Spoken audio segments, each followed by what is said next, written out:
Hey everyone, this video was previously published on the channel, but it was temporarily blocked due to copyright issues. Everything's been resolved now, and it's back online. If you missed it the first time, now's your chance to catch up. Enjoy watching, and thanks for being here. Train Movie.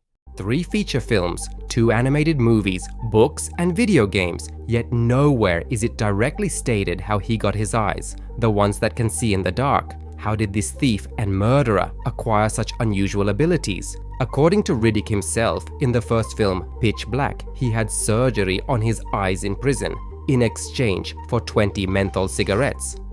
You take up a doctor, and you pay him 20 menthol cools to do a surgical shine job on your eyeballs. And it seemed, why would Riddick lie about the surgery? But in 2004, The Chronicles of Riddick was released. In the director's cut of the film, we learned the truth. There was no surgery. Kira couldn't find a single person with eyes like his, not a doctor, not even a mention of anyone knowing about such a retinal procedure. Riddick made it all up. He lied to Kira. Earlier, Vaco had told Riddick that the Necromongers had already encountered someone with the same eyes, on the planet Furia. That person killed 100 soldiers. And when he ran out of bullets and weapons, he killed 30 more with his bare hands. In 2009, the remake of the video game Escape from Butcher Bay was released. And finally, the truth came out. How did Riddick gain the ability to see in the dark? A spirit named Shira, the goddess of Furia, bestowed this gift upon him, saying, "You have been blind long enough, and so have we." Because to this day, 90% of viewers who watch the Riddick trilogy still believe he got those eyes through prison surgery for cigarettes. I believe the filmmakers may have originally intended that explanation in the first film, but as the Riddick cinematic universe expanded, new ideas emerged, and with them, confusion. Even in the initial draft scripts, there were multiple versions of when, where, and how Riddick acquired the ability to see in the dark. So today, I invite you to dive into this mystery and finally settle the debate. My name is Eugene, and this is a detailed analysis of the story of Richard Riddick. To begin, it's essential to understand how the Riddick films came to life. The first movie, Pitch Black, was directed by David Twohy, a relatively unknown filmmaker at the time. The studio had no plans for a sequel. In fact, they only intended to make a single, standalone film. The budget? A modest $20 million. There were no elaborate sets, no cutting-edge effects, and not even a theatrical release was planned. Pitch Black was originally meant to go straight to DVD, but during a preview screening, something unexpected happened. Audiences loved it. The response was so positive, the studio allocated additional funds to enhance the visual effects. Eventually, Pitch Black was released in theaters, where it grossed over $50 million. At first, it didn't seem like a major hit, but when the DVD release hit the shelves, it sold out completely. Pitch Black became a bestseller, bringing in an additional $95 million from home video sales. This unexpected success convinced the producers to greenlight a sequel and lay the groundwork for what would become the Riddick cinematic universe. From the very beginning of Pitch Black's development, screenwriters Jim and Ken Wheat knew exactly what would define Riddick as a character. His eyes that, like a cat's, could reflect light. To support this trait, they carefully crafted a backstory, a surgical procedure done in prison. In fact, this explanation was even printed on the DVD box, which stated that Riddick ended up in Slam City Prison.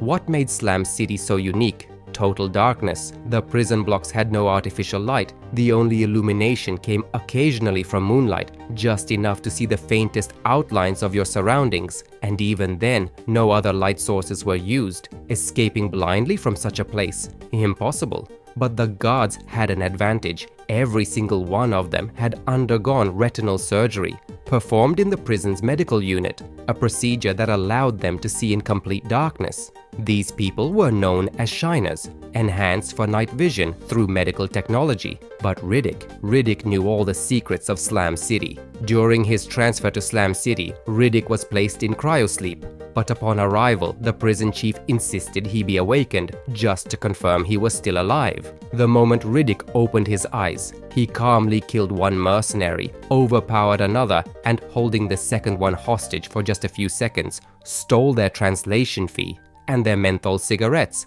Then he vanished into the pitch-black, lightless corridors of the prison. What happened next sent a chill through the entire facility. The guards became so afraid of Riddick that they refused to pursue him themselves. Instead, they called for external law enforcement and trained professionals. That delay was all Riddick needed. You see, he had already devised his escape plan even before being frozen in cryosleep. He knew one thing: escaping blindly was impossible. In Slam City, without a light source, there was no way out. His only option: reach the medical block and get the eye surgery. That was the key to freedom. Eventually, Riddick found the prison doctor. Terrified, the doctor agreed to perform the retinal enhancement procedure. And as payment, Riddick left 20 menthol cigarettes. A symbolic gesture. With his new vision, he slipped into the tunnels, unseen. And finally, he reached a spacecraft and escaped Slam City. His escape became the fastest in Slam City's history.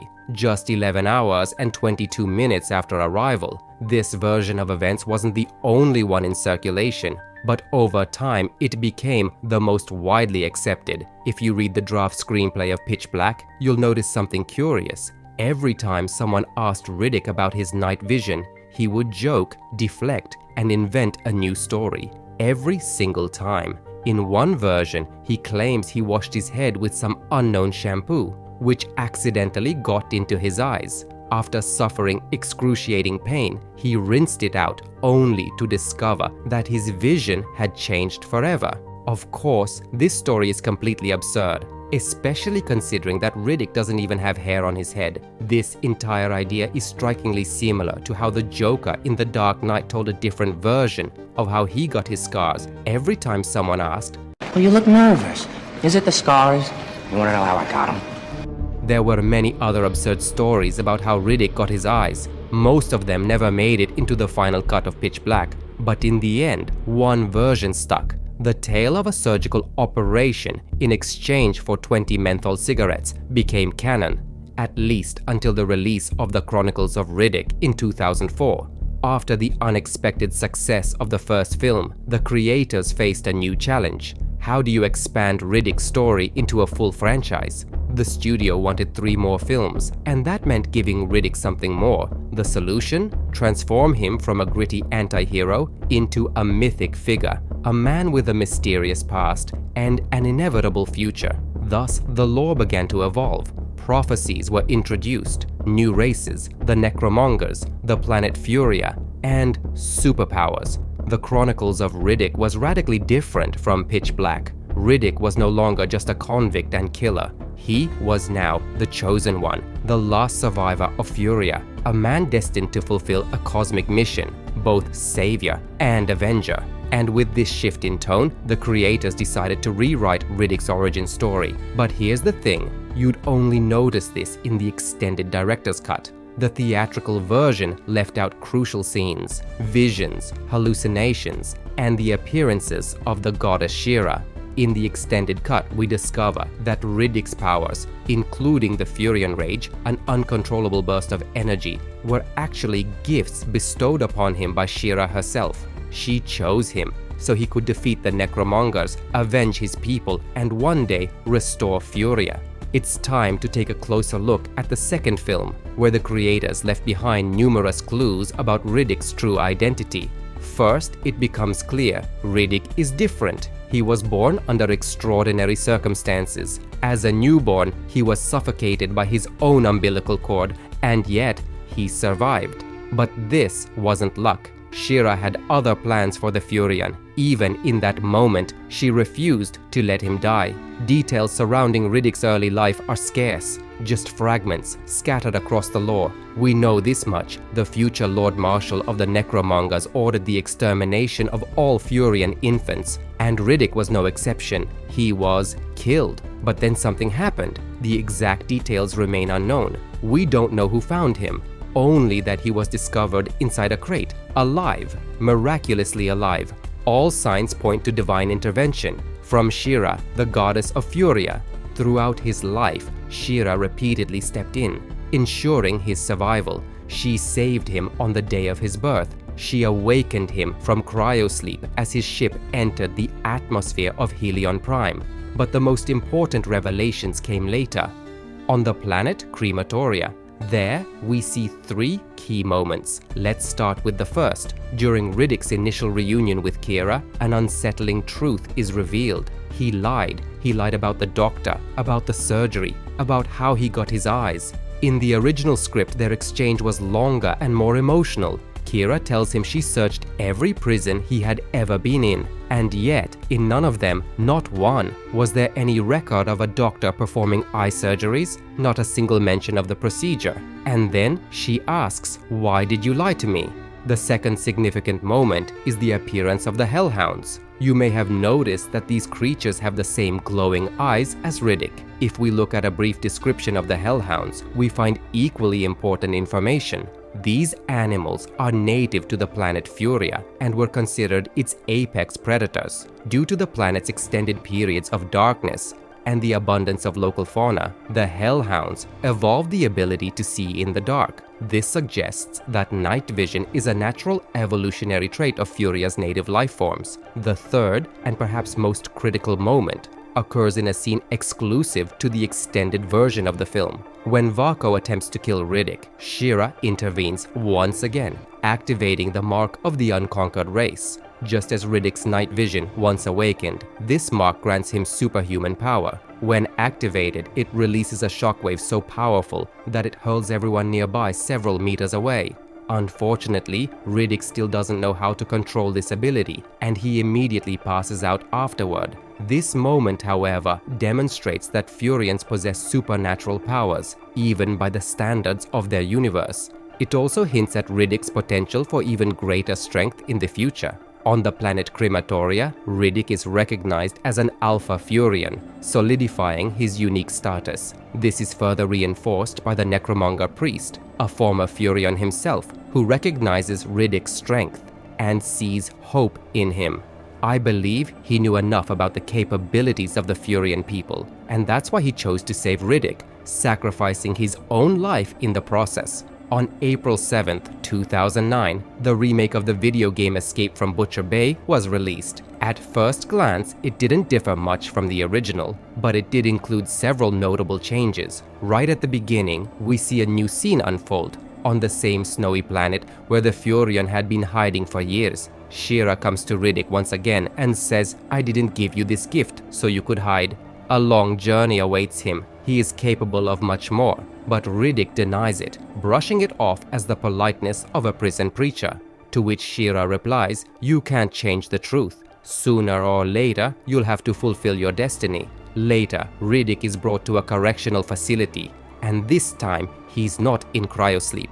As the game progresses, he ends up in the infirmary, but not for eye surgery. Instead, Papa Joe, a prison surgeon, stitches up a deep wound on Riddick's arm. After the procedure, Shira appears once more, telling him, "You've been blind for long enough. It's time to truly see the world." In that moment, he gains his new eyes. But Riddick doesn't believe in miracles. He attacks Papa Joe, shouting, "What have you done to me?" Papa Joe responds calmly, "I didn't do anything. I just patched up your arm." This story is still considered canon and will be incorporated into the upcoming 4th film, titled Riddick: Fury, which has already entered production. Unlike earlier versions, this film will not include the infamous surgery or the payment of 20 menthol cigarettes. Instead, it embraces the mythical origin tied to Shira. Currently, only one piece of concept art has been released. In it, we see Riddick channeling Fury's rage, a blue stream of energy erupting from his hands, similar to the blast during his battle with Vako. According to rumors, Riddick will unleash powerful waves that tear enemies apart, much like in the film Project Power, where the main character had a similar ability. In this future installment, we're expecting a final confrontation between Vako, now the new Lord Marshal of the Necromongers, and Riddick, with Furia once again becoming the battlefield. There, Riddick will discover the coordinates of his home planet and learn that some survivors of the Necromonger genocide still live, likely the elderly and children, as the generation of Lord Marshal Zyla has been wiped out. So what do you think of this theory? Do you believe Riddick's powers and his true origins have been carefully hidden all along? Did She-Ra play a bigger role in shaping his destiny than we ever realized? Let me know what you think in the comments. I'd love to hear your thoughts on this fascinating side of the Riddick story.